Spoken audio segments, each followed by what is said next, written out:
बिस्मिल्लाहिर्रहमानिर्रहीम। अस्सलाम वालेकुम। मैं समी इब्राहिम हूँ और आप देख रहे हैं हमारा यूट्यूब और फेसबुक चैनल। आज 190 million pound reference Adiala jail में, इस मौके पर सहाफ़ियों से गुफ्तगू की इमरान खान साहब ने। और कल जो पूरा मीडिया पर एक झूठी खबर चलाई गई, एक तासुर ये बनाया गया कि शायद इमरान खान कोई डील करने के लिए तैयार हो गए हैं, कोई डील हो गई है, इमरान खान माफ़ी मांगने के लिए तैयार हैं। तो पूरी ये ख़बरें चलाई गई कि जी वो कहते हैं मैं मशरूत माफ़ी मांगने के लिए तैयार हूँ। कुछ ने तो कहा कि मशरूत माफ़ी मांग ली है। तो आज इमरान खान साहब से जब सहाफ़ियों की मुलाकात हुई तो उन्होंने कहा कि मुझे बहुत अफ़सोस है, कल ये तासुर दिया गया मीडिया में कि शायद मैं कोई मशरूत माफ़ी मांगने के लिए तैयार हूँ। और फिर उन्होंने कहा कि मेरे पास तो यहाँ पर सरकारी टीवी है और इसके अलावा तो कोई नहीं, लेकिन कोई अखबार आता है तो जो मैंने न्यूज़ अखबार की जो स्टोरीज़ पढ़ी हैं वो बहुत गलत तासुर उसमें दिया गया है। मैं ना कोई डील करने के लिए तैयार हूँ, ना मैंने कोई डील की है और ना मैं कोई माफ़ी मांगने के लिए तैयार हूँ। माफ़ी वो मांगता है जिसने कोई जुर्म किया गया हो। उन्होंने कहा कि 9 मई को मुझे घसीटा गया, पकड़ के घसीटा गया और अदालत से मुझे अगवा किया गया, तो माफ़ी तो ये मुझसे मांगे, मुझसे किस चीज़ की ये माफ़ी मंगवाने की बात कर रहे हैं। और ये बिल्कुल किसी तरह की कोई डील वील नहीं है। और उन्होंने कहा कि ये नवाज़ शरीफ, शहबाज शरीफ ये यतीमों वाली शक्लें बनाकर अब ये चाहते क्या हैं? ये चाहते हैं, ये जो रेलू कट्टों की हुकूमत है, ये फ़ौज को ये वरगला रही है, फ़ौज को ये कह रहे हैं कि आप तहरीक इंसाफ को ज़ीरो कर दें, आप तहरीक इंसाफ को ख़त्म कर दें। तो लेकिन फ़ौज हमारी है और जहाँ पर फ़ौज गलती करेगी वहाँ पर हम तनकीद करेंगे, पुरअमन एहतजाज हमारा हक़ है। तो उन्होंने कहा कि ये जो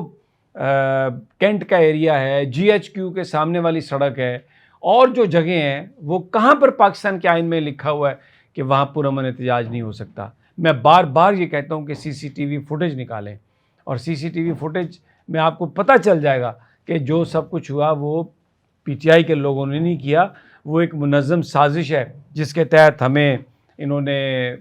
ख़राब करने की कोशिश की है, हम पर इल्ज़ाम लगाने की कोशिश की है। उन्होंने कहा कि आप यहाँ पर इस वक्त अदालत में इस कवरेज के लिए आए हैं, इस केस के लिए। मुझे ये बताइए कि क्या एक मामले में एक जुर्म पर कभी ऐसा होता है कि 4-4 मुकदमात कायम कर दिए जाएँ? ये एक तोशा खाना है और उसके 4-4 केसेस इन्होंने कायम कर दिए हैं। और फिर आप ये उन्होंने कहा कि जब मेरा इयन बोथम के ख़िलाफ़ मेरा अमेरिका बरतानिया में मुकदमा चला 3 हफ़्ते, तो वहाँ पर जो जज थे उन्होंने कहा कि जो गवाह होता है, गवाही देने वाला, उसकी क्रेडिबिलिटी बड़ी इंपॉर्टेंट होती है। और यहाँ पर बुशरा बीबी के ख़िलाफ़ वो गवाह है जो 2 जगहों से तनख्वाहें ले रहा था, जिसको हमने निकाला। वो इमरान शाह का भाई इनाम शाह का ज़िक्र कर रहे थे। तो सिर्फ़ एक ऐसा बंदा जिसकी कोई क्रेडिबिलिटी नहीं, जिस विटनेस की कोई क्रेडिबिलिटी नहीं, उसकी बुनियाद पर बुशरा बीबी को सज़ा दी गई। और अब उन्होंने कहा कि ये एजेंसियों ने बनवाई है, इस्तेकाम पाकिस्तान, और ओन चौधरी जो है उन्होंने कहा कि वो भी एक उनका मुखबर था। और अब उन्होंने कहा कि ये मलिक रियाज़ के पीछे पड़े हुए हैं, मलिक रियाज़ से कह रहे हैं कि इमरान खान और बुशरा बीबी के ख़िलाफ़ गवाही दो, ये 190 मिलियन अल-कादर ट्रस्ट केस में, और वो नहीं दे रहा। तो फिर एक सवाल उनसे हुआ कि आपके हक़ में कोई गवाह नहीं आया? तो उन्होंने कहा कि अल-कादर ट्रस्ट में हमारे गवाह आएंगे, अभी हम उन गवाहों के नाम नहीं दे रहे, इसलिए कि अगर हम गवाहों के नाम देते तो वहाँ पे वीगो डाला आ जाता है, वीगो डाला उठा के ले जाता है, तो इसलिए हम ये अभी उनके नाम नहीं दे रहे। उन्होंने कहा कि नवाज़ शरीफ का केस 12 साल से पेंडिंग पड़ा है,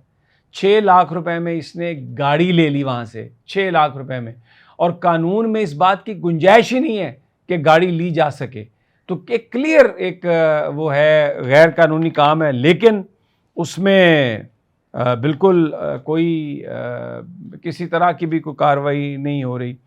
तो उन्होंने कहा कि PTV जो है वो सिर्फ मुझे देखा वो मैं सिर्फ उसी को देखता हूँ। तो एक सवाल हुआ उनसे कि इरफान सदीकी साहब कहते हैं कि अब हम कोई ऑफ़र भी नहीं करेंगे, और खान साहब के पास अब खान साहब के पास टाइम कम होता जा रहा है। तो वो हंस पड़े इमरान खान साहब। उन्होंने कहा कि ये टाइम तो उनके पास ख़त्म हो रहा है, उनके पास सिर्फ 2 महीने का टाइम है, اور یہ جو اب سارا وہ الیکشن کمیشن اور قاضی فائز عیسیٰ ان کا بیچ میں گٹھ جوڑ، اور یہ حکومت مل کے صرف یہ چاہتے ہیں کہ جو پی ٹی آئی کی نشستیں ہیں مخصوص وہ حاصل کر لیں اور اپنی تعداد اتنی لے جائے کہ آئین میں ہم یہ ترمیم کر سکیں، اور اس کے علاوہ ان کے پاس کچھ نہیں ہے اور ٹائم ان کا ختم ہو گیا۔ پھر انہوں نے کہا کہ مجھے 10 سے 12 لوگ میرے پاس تحقیقات کے لیے آئے ہیں، اور ان سب کو میں نے یہی کہا ہے کہ پرامن احتجاج ہمارا حق ہے اور ہم کسی بھی جگہ پرامن احتجاج کر سکتے ہیں، اس کی بنیاد پر آپ ہمیں کوئی وہ سزا نہیں دے سکتے۔ نگران سیٹ اپ کے حوالے سے ایک سوال ہوا، انہوں نے کہا جی نگران سیٹ اپ تو بعد کی بات ہے، پہلے تو ہمارا مینڈیٹ ہمیں واپس کیا جائے اور یہ جو ٹریبیونلز ہیں ان کو کام کرنے دیا جائے، اور یہ مقدمات جو سن رہے ہیں ان کا فیصلہ ہونا چاہیے۔ انہوں نے کہا کہ جس قوم کو تباہ کرنا ہو، جس ادارے کو تباہ کرنا ہو، اس پر تنقید کی اجازت نہیں دی جاتی، کیونکہ تنقید ہوتی ہے اصلاح کے لیے، اور جہاں پر غلطیاں ہوتی ہیں اگر آپ ان کی نشاندہی کریں تو پھر اس کی امپرومنٹ ہوتی ہے۔ اس لیے یہ فوج ہماری ہے، جہاں پر وہ غلط کرے گی ہم اس پر تنقید کریں گے، اور وہ تنقید اصلاح کے لیے ہوگی۔ اور نیوٹرل، پھر وہی بات ہوئی، سوال صحافی نے پھر وہی کیا کہ جی نیوٹرل تو آپ کہتے تھے جانور ہے۔ انہوں نے کہا جی بالکل نیوٹرل جانور ہے، لیکن میں یہ کہہ رہا ہوں کہ فوج غیر سیاسی ہو جائے، اور تبھی، کیونکہ یہ پورے پاکستان کی فوج ہے۔ انہوں نے کہا میرے ساتھ کسی کا کوئی رابطہ نہیں ہوا، میں کسی ڈیل کے لیے تیار نہیں ہوں، نہ میری کوئی ڈیل ہوئی ہے، اور یہ بالکل کوئی یہ توقع اگر رکھتا ہے کہ میں کوئی سودے بازی کر لوں گا اور میں سودے بازی کے نتیجے میں باہر آ جاؤں گا، یہ کبھی نہیں ہو سکتا۔ ہم اصولوں کی جنگ لڑ رہے ہیں، اور میں پھر یہ کہتا ہوں کہ اس حکومت کے پاس اب ٹائم ختم ہے، اور یہ صرف 2 مہینے ان کے پاس رہ گئے ہیں، اور یہ چاہتے یہ ہیں اس وقت کہ فوج کو ورگلاتے ہیں، اور یہ چاہتے ہیں کہ فوج جو ہے وہ پی ٹی آئی کو زیرو کر دے، تاکہ پھر یہ نواز شریف اور ان کے ہواری جو ہیں یہ اس ملک میں گلیاں ہو جائیں، سنجیاں تے وچ مرزا یار پھرے۔ تو انہوں نے کہا کہ بالکل غلط تاثر، غلط خبریں، مشروط معافی، یہ وہ کچھ ایسا نہیں ہے، اور یہ مجھ سے معافی مانگیں گے کیونکہ غلطی انہوں نے کی ہے، ہم نے کوئی غلطی نہیں کی، اور فوج پر جہاں وہ غلط کرے گی ہم اس کو تنقید کریں گے، کیونکہ یہ ہمارا اپنا ادارہ ہے، اور تنقید جو ہے وہ اصلاح کے لیے ہوتی ہے۔ ایک دوسری میں خبر آپ کے ساتھ، ایک تو یہ خان صاحب نے کہا، دوسرا میں آپ کو بتاؤں کہ بہت سارے جو ان کے حمایتی ہیں حکومت کے مختلف محکموں میں، خاص طور پر ایف بی آر میں، انہوں نے اب رخصت پہ جانا شروع کر دیا، اور جو سب سے پہلا جو انڈیکیشن آئی ہے وہ وہاں سے آئی ہے، ہمیں ٹیوانا صاحب ہیں جناب، امجد زبیر ٹیوانا،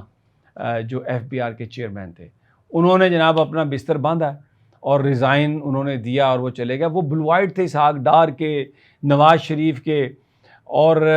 بہت انہوں نے میر بادشاہ جو ایک ممبر ایڈمنسٹریشن ہے ان کے ساتھ مل کے بڑا غدر مبینہ طور پہ مچایا۔ بہت سارے جو افسران کے دوسرے کام تھے ان کا کریڈٹ بھی یہ لیا، لیکن کیونکہ جو محصولات کا ہدف تھا وہ پورا نہیں ہوا، اور پھر اس کے بعد جو خاص طور پر جو میر بادشاہ ہیں، مبینہ طور پر بہت شکایات ان کے خلاف، کک بیکس کی اور ٹیکس ایویژن کی، اور کروڑوں روپے۔ ایف آئی اے تحقیقات کر رہی ہے، لیکن وہ اتنے پاورفل ہیں یہ جو لوگ ہیں کہ وہ وہاں پہ پیش ہی نہیں ہوئے۔ اب دیکھیں محسن نقوی وزیر داخلہ ہیں، ایف آئی اے ان کے انڈر ہے، لیکن یہ اتنے طاقتور ہیں، اتنے انفلوئنشل ہیں کہ 26 جولائی کے ان کو بلایا تھا، سارا ریکارڈ لے کے آئے، یہ گئے ہی نہیں۔ لیکن کیونکہ اب جو زبیر ٹیوانا صاحب ہیں وہ وہاں سے بھاگ گئے ہیں، کیونکہ ان کو پتہ ہے تبدیلی آ رہی ہے، تو جو میر بادشاہ ہیں اب ان کے حوالے سے بڑی گفتگو ہو رہی ہے کہ یا تو اگر ایک آدمی نے جرم کیا ہے تو اس کو ایف آئی اے جو انویسٹیگیشن کر رہی ہے کسی منطقی انجام تک پہنچائے، تو اور پھر وہ لوگ جنہوں نے کام کیا ان کو ایف بی آر میں ڈیو کریڈٹ ملنا چاہیے۔ تو یہ سارے وہ لوگ تھے جو مال بنانا، اور پچھلے کئی دہائیوں سے یہ مافیا ایف بی آر پر قابض تھا۔ تو یہ بھی وہاں سے ایک ڈیولپمنٹ ہے، اور اب دیکھنا یہ ہے کہ یہ جو میر بادشاہ ہیں، کیا یہ جو بھی انہوں نے مبینہ کرپشن کی ہے اپنے طاقت اور اپنے اثر و رسوخ کے بل بوتے پر اس سے بچنے میں کامیاب ہوتے ہیں، یا یہ بھی پھر ٹیوانا صاحب کی طرح یہاں سے رخصت ہوں گے یا اپنے انجام کو پہنچیں گے۔ اجازت دیجیے اگلی ویڈیو تک، اللہ نگہبان۔